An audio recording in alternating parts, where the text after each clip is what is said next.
Assalamualaikum warahmatullahi wabarakatuh. Baik, pada pertemuan kita kali ini kita akan membahas tentang bahan magnetik. Pengertian magnet. Magnet, atau sering juga orang menyebutnya dengan magnet, adalah suatu objek yang mempunyai suatu medan magnet. Kata magnet berasal dari bahasa Yunani, magnetis litos yang berarti batu magnesia. Magnesia adalah nama sebuah wilayah di Yunani pada masa lalu yang kini bernama Manisa. Sekarang berada di wilayah Turki, di mana terkandung batu magnet yang ditemukan sejak zaman dulu di wilayah tersebut. Pada saat ini, suatu magnet adalah suatu materi yang mempunyai suatu medan magnet. Materi tersebut bisa dalam berwujud magnet tetap ataupun magnet yang tidak tetap. Magnet yang ada sekarang ini hampir semuanya adalah magnet buatan. Macam-macam bentuk magnet. Bentuk magnet itu ada yang menyerupai seperti jarum atau juga disebut dengan magnet jarum. Ada juga dia menyerupai ladam ataupun juga disebut dengan magnet ladam atau tapal kuda. Ada juga dia disebut dengan magnet huruf U ataupun U karena dia berbentuk huruf U. Ada juga magnet keping, magnet batang, magnet silinder, dan magnet cincin. Untuk gambar magnet-magnet ataupun jenis magnet tersebut dapat kita lihat di sini. Jadi ini untuk bentuk magnet batang, di mana terdiri dari dua kutub, utara dan selatan. Di sini dapat kita lihat gambar magnet silinder. Ini gambar magnet jarum, ini gambar magnet ladam, ini gambar magnet lingkaran. Yang berikutnya sifat bahan magnet. Sifat bahan magnet itu salah satunya yang pertama adalah dia magnetik. Di mana bahan dia magnetik ini merupakan bahan yang sulit menyalurkan garis gaya magnet atau GGM, yaitu bahan yang tidak dapat ditarik oleh magnet. Permeabilitasnya sedikit lebih kecil dari satu dan tidak mempunyai dui kutub yang permanen. Bahan-bahan diamagnetik antara lain bismut, tembaga, seng, emas, dan perak. Sifat bahan magnet berikutnya adalah paramagnetik. Bahan paramagnetik adalah bahan yang dapat menyalurkan garis gaya magnet atau GGM, tetapi tidak banyak, yaitu benda yang dapat ditarik oleh magnet dengan lemah. Benda-benda ini misalnya adalah aluminium, platina, dan mangan. Permeabilitasnya sedikit lebih besar dari satu. Susunan dui kutubnya tidak beraturan. Bahan-bahan paramagnetik antara lain aluminium, platina, mangan, dan perak. Sifat magnet yang berikutnya adalah ferromagnetik. Bahan ferromagnetik adalah bahan yang mudah menyalurkan GGM, yaitu bahan yang dapat ditarik dengan kuat oleh magnet dan dapat dibuat menjadi magnet. Nama tersebut berasal dari bahasa Latin ferrum yang berarti besi. Permeabilitasnya jauh di atas satu. Sebagai contoh, jika Anda mendekatkan sebuah magnet pada sebuah paku besi, magnet akan menarik paku tersebut. Untuk bahan ferromagnetik antara lain besi, kobalt, nikel, dan kadmium. Yang berikutnya, bahan-bahan ferromagnetik dapat dikategorikan menjadi dua.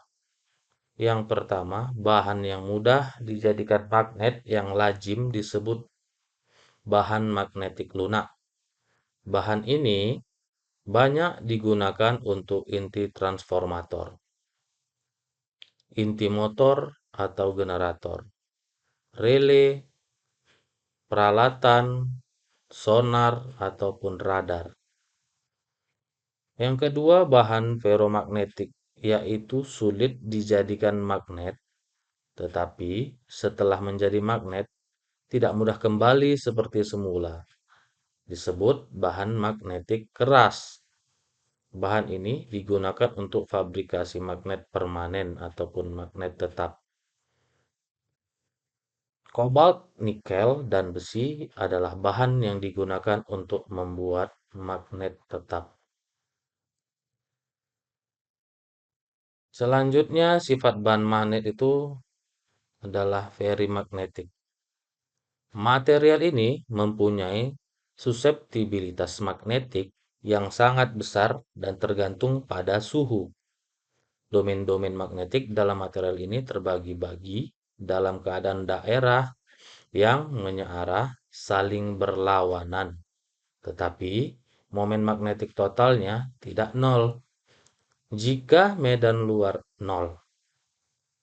Praktis semua mineral magnetik adalah very magnetic.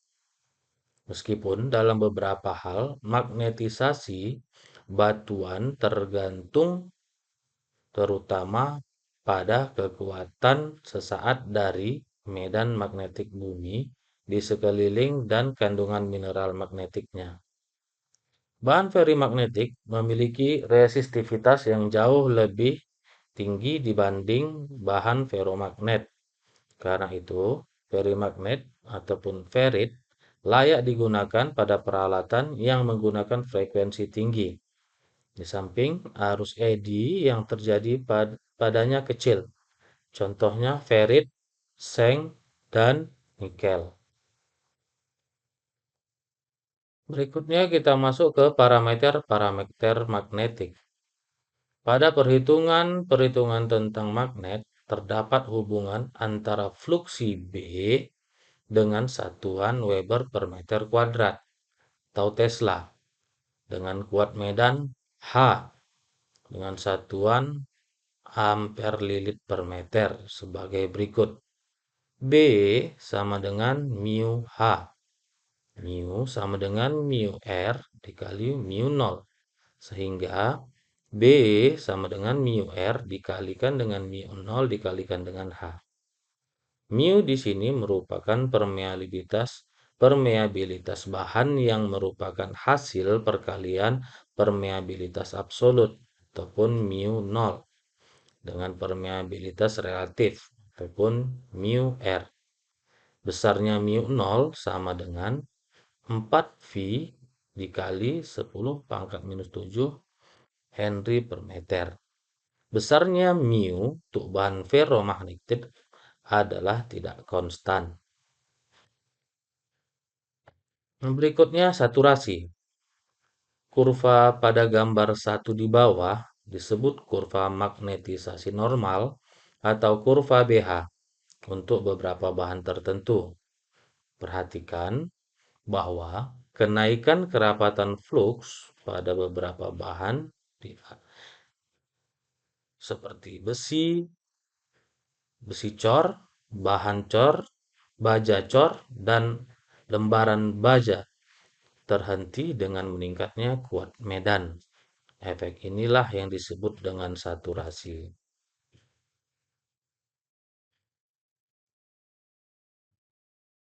Yang berikutnya magnetisasi.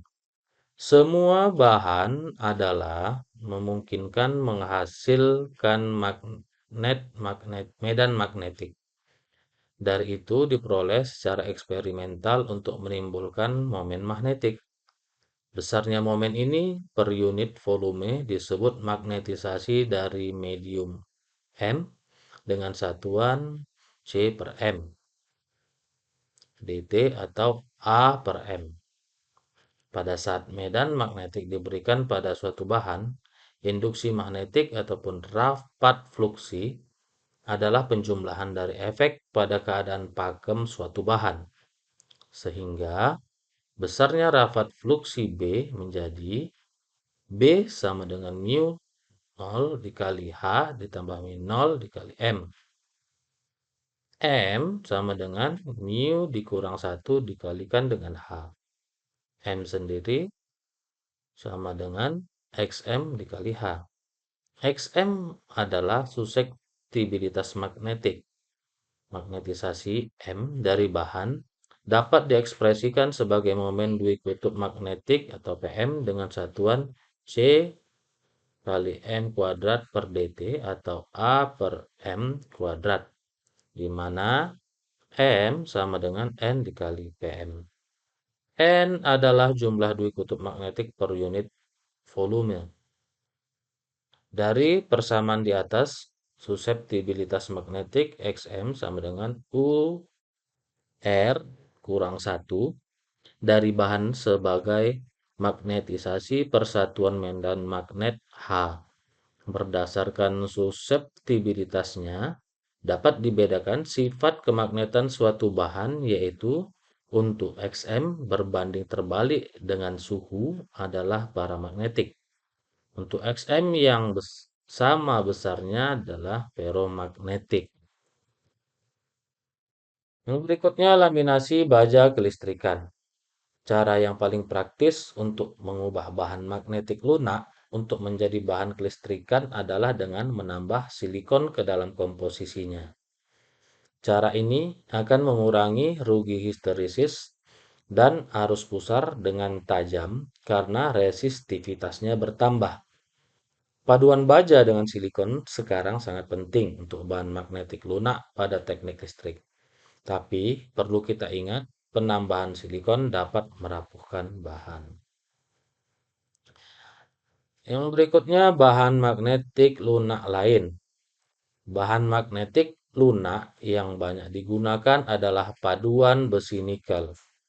Paduan yang terdiri dari besi nikel dengan tambahan molybdenum, kromium, atau tembaga disebut permalloy. Dapat dibedakan berdasarkan kandungan nikelnya, yaitu permalloy nikel rendah, yaitu permalloy yang mengandung nikel 40 hingga 50%, dan permalloy yang mengandung nikel 72 hingga 80% disebut dengan permalloy tinggi. Alvisar adalah bahan yang tegas sehingga sangat mudah dijadikan bubuk untuk dibuat bahan dielektrik magnet. Harganya pun lebih murah daripada permalloy karena komposisinya tidak tergantung Ni ataupun nikel. Yang berikutnya bahan-bahan magnet permanen. Magnet permanen digunakan pada instrumen penginderaan, relay, mesin-mesin listrik yang kecil, dan banyak lagi.